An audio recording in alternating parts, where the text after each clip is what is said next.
We decided to do an impromptu trip to get some architectural salvage for our home. It's something I've been wanting to do for pretty much the entire time we came up with the idea to build a new old house.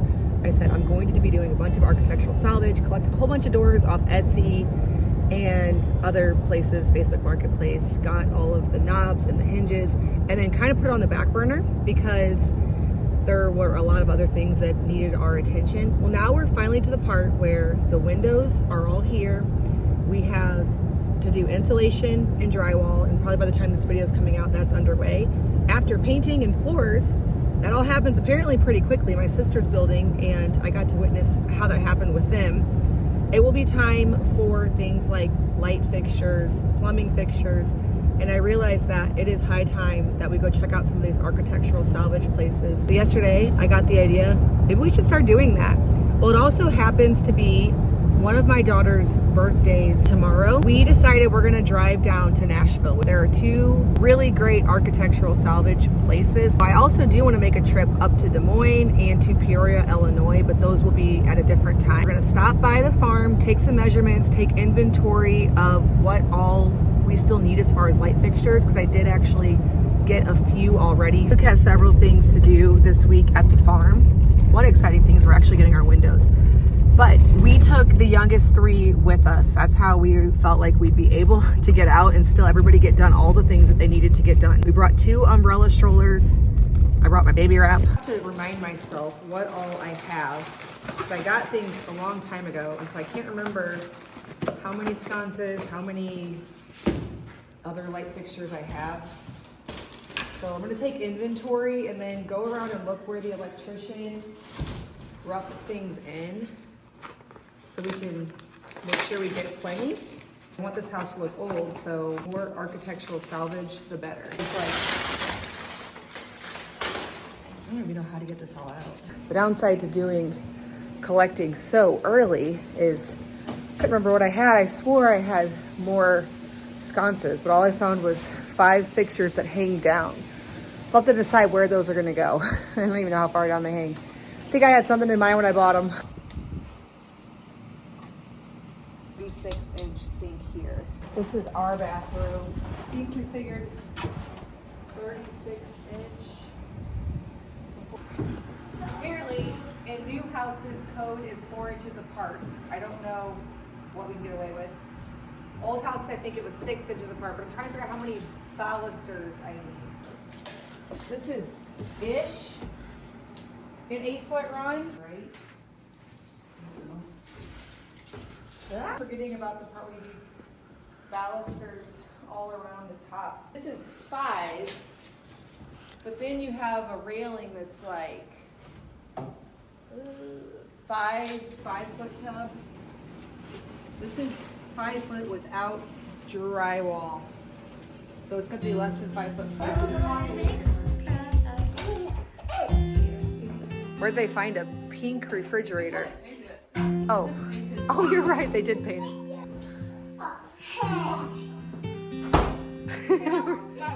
What are you doing with Miriam?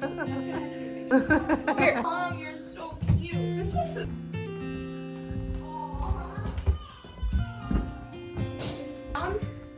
On it, wait.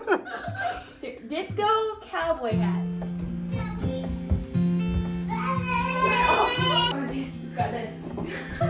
They got a big pink egg. Aren't those called big green eggs usually? No, it's painted. Yeah, everything's more extra in person than it. Oh, they got sand. Real sand. Real sand.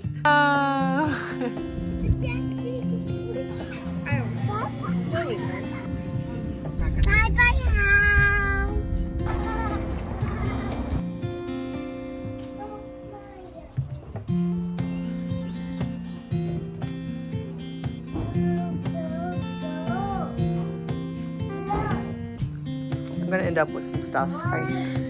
That's for sure.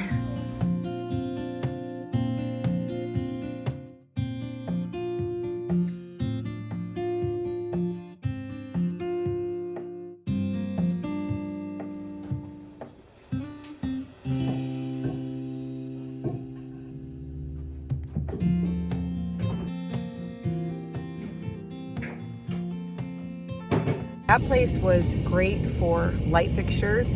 I ended up finding several sconces, which is what I wanted to do. I want to have sort of candelabra style sconces going up the staircase, and then I have a couple in the kitchen. Then I need one sconce for the entryway. I'm really fond of the candelabra style bulbs because they have a better, like, nice warm glow, almost like a candle. In our last house, we had those style of bulbs in our kitchen on a dimmer, which I really loved, and in the living room on a dimmer. So in the winter time, when it gets dark really early and you want some light, but you also want it to feel pretty and cozy, that's the lights you want to turn on. So I wanted to make sure that we had several of those throughout the house. We're gonna head over to Gas Lamp Antiques. I'm looking for rugs, more lighting. We'll see what they have.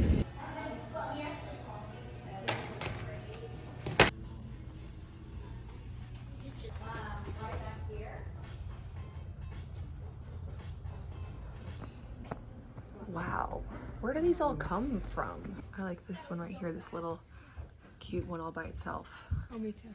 And then if this one had a pair by the back porch. Of course, we are beyond excited to move into our new home. It's so exciting collecting all of these items. One thing that I know we'll be bringing into our new home is our Birch mattresses. I want to say thank you to Birch for sponsoring today's video. Birch makes mattresses that are natural and organic, fiberglass free, polyurethane free. They're made from natural materials. That's why we have several Birch mattresses throughout our home. We've been collecting them for a while. We've had a Birch mattress for so many years now. And right now we have the King Luxe here in our room. I love the extra large size. Works perfectly with having a newborn baby. We also have the kids Birch mattresses in our kids rooms. We have a few of the well-loved Birch natural mattresses in the kids room as well. We've just been adding them little by little throughout our home. And I love the peace of mind that comes with knowing that that sleep environment where we spend over a third of our lives for kids, about a third of our lives for adults, or if you're like us, we'll lay in bed at night before we even go to sleep to watch a show or something like that. It makes sense to make that space free from the off-gassing that can happen in the conventional manufacturing process of making mattresses. The Birch lineup includes their original well-loved Birch Natural mattress along with its premium upgrade, the Birch Luxe Natural mattress. They also have an option for the little ones, the Birch Kids Natural mattress. It's great because it works for them when they're really small. It has a firmer side, then it has a softer side as they get older. We love the Luxe mattress in our room. It relieves all the pressure points, very, very comfortable. Each Birch mattress is made with premium natural and organic materials to support breathability and temperature regulation. Naturally hygroscopic wool and natural latex allows for increased airflow to keep you cool and comfortable. Whether you are a back, side, or combination sleeper, this mattress was designed so you'll get excellent comfort and support regardless of your preferred sleep position. You can use my exclusive partner discount of 27% off during Birch's Black Friday sale with my link birchliving.com/farmhouse. I'm going to be leaving a QR code right here, and it will also be linked in the description box below. Again, thank you so much, Birch, for sponsoring today's video.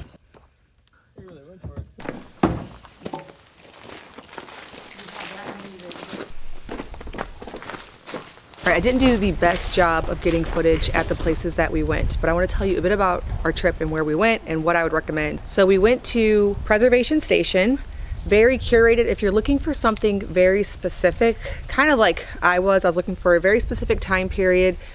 We also don't have tons of time to look. So if you're looking for something quick and you want it to be quality, already rewired, then that's going to be a really great place for you. I will say it's a bit pricey. So they always say, at least Luke says, and I kind of agree, you can have two of these three things: fast, cheap, good, but not all three. And so I would say that's probably good and fast. So be aware of that. Lots of light fixtures. I'd say primarily what I got there, actually, yes, I got all light fixtures there, except I also did get one built-in medicine cabinet. They had several medicine cabinets. Actually, both places that we went for architectural salvage had quite a bit of medicine cabinets, which is great because I really want to get away with a pedestal sink for historical accuracy in our main bathroom, me and Luke's bathroom. However, I know I have to have somewhere for him to put things. I'm gonna put my things in a little dresser by the tub, but I'm going to want a place to put things like that right above the sink. So a medicine cabinet is perfect for that and great for a historically accurate bathroom. I did not find the sink I wanted at either place. We do have more architectural salvage places that I want to go where I think we could get a pedestal sink. They had some beautiful ones, but I'm really picky about the enamel. We don't want to have to re-enamel anything. There is a place in St. Louis, but we're pretty far from St. Louis that does that, so you have to get it down there and get it back. We would rather just find a sink, if possible, that's already good. And so that's why I picked up this cast iron clawfoot. It was already re-enameled recently, so it's in really great condition. It's just ready to put in the bathroom. So we'll get more into that later. We also went to Doc's Architectural Salvation, I believe it's called. This place was crazy. I have never seen so much stuff in my life. I expected to see a lot, but I had no idea what I was in for at that place.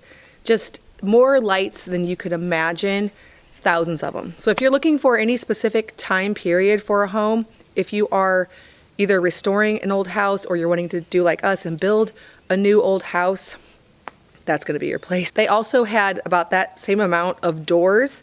Now I already got all the doors for our house, and so I didn't need anything like that. Furniture, stair parts, so many things. I got the business cards of the two owners so they can help me when we get to something like the stairs. I didn't really feel like I was ready to buy stair parts at this time because I'm just not confident on exactly how the stairs are going to go, how many we need. I tried to figure it out, but I'm afraid of buying a whole bunch of things that we can't use. And that's been a challenge with a lot of this, is confidently moving forward on things, not really knowing how many sconces, how many wall lights, how many stair spindles. We're at the point now where I feel confident buying light fixtures because I can imagine exactly where they'll go, but I'm not gonna do the stair parts yet, but I did talk to the owners and they said they ship, so we might just coordinate something when that time comes, see if they can help me figure it all out and get it shipped up here. So we'll see. All right, I wanna show you some of the things that I picked up. I got a set of these. I believe these will go up the stairs. I wanted a soft lighting going up the stairs. There were a lot of very ornate fixtures. I was trying to lean more into things that were a bit more simple for our turn of the century farmhouse. I also picked up this just because I thought it was gorgeous. There's a set, kind of thinking kitchen for these because we have two spots by the window for sconces. And these are from the turn of the century, kind of more of a colonial style. But again, that simple style was what I was going for. The same way, this is from the turn of the century. I'm kind of thinking either bedroom or living room because I like the soft lighting of bulbs like this. We'll see how it goes because when we get these in the kitchen, this might be something I decide to do for the dining room. I can't totally decide, but I already had something for the dining room that I think might be a bit better for it. It's going to be mix and match and playing around. I just want to have options, and I think that all of the fixtures I got so far will work nicely together in the same home, hopefully. All of these have been rewired. That was another important factor to me. A few of these here have a pole chain. I asked the lady there who was doing a lot of the rewiring how that works, and she said just pull the chain and just always leave that on so that when the switch goes on, they'll be on, which is cool. I like that they still have their old pull chains on them, but most of the time we won't be using them like that, but I think that's pretty neat. Those are the kind of things you don't always get in reproduction lighting, as well as the patina. This one, I said I didn't need any more lights that were going to hang down like a pendant or a chandelier, but then I ended up still buying two. Because this one you can shorten the chain on, and it has the most beautiful glass for the bottom. I'll show you here momentarily. I don't know, I was thinking this could go almost anywhere. It could go in the mudroom, the laundry room, the pantry, it could go in a bedroom. So I figured with such a versatile light, it would get used somewhere. Now, I was thinking I needed a lot more ceiling lights, but I think I'm going to ultimately do a lot of reproductions for those. But this one will be cute somewhere for sure. I just don't know exactly where yet. I'm gonna have to wrap this back up. Super cute. I don't know. Anywhere we have a sconce, we have lots of spots for that throughout our home. This is a simple one. Maybe in our bedroom above a little dresser, I had a spot for a sconce. I'm really excited about this one. This one my daughter picked out for their room. There's two of them because there's two ceiling lights in their room. Because it has a little tint of purple, it goes with the one with the pull chain, and there's two of these. And not 100% sure where this will go, but super cute. Simple little sconce. Starting to get mixed up on which was which, but I got a lot of these simple sconces, and honestly, I don't know which glass goes with which one. This is definitely not right, but we'll get them mixed and matched. And then I got this clawfoot tub. The reason for this is in our guest bath, we were supposed to be able to put a standard 5-foot clawfoot, but when I measured it, it seems like it's exactly 5 feet. So I figure once we add, you know, anything for the walls, that'll take up another couple inches. So I found this clawfoot. It looks like it's been recently re-enameled. It has the feet, it's ready to go, and it's only 55 inches. So it should be perfect for that space. For that same bathroom, I grabbed this cast iron high back sink. I wanted one of these somewhere. The guest bath seems like a really cute place to do it because we don't need a ton of storage for keeping things. Now I will want a medicine cabinet or something to keep like kids' toothbrushes, because even though they have their own bathrooms upstairs, I know that while the little boys are little, and Miriam, I don't just have little boys now, I've did for so long, we'll want to get them ready down there because there's the mud room, the laundry room, the bathtub. That'll just be where we get them ready before heading upstairs with everybody in their beds to read books. So I picked up this corner cabinet, which will be super cute in that room right above the clawfoot, and I figure there I can keep little things that I need to bathe the boys and do their teeth and all of that. The big cupboard, honestly, I was just trying to find an excuse to get this because I thought it was so cute. It could probably go above the washer or dryer. Now it will only take up half the room there.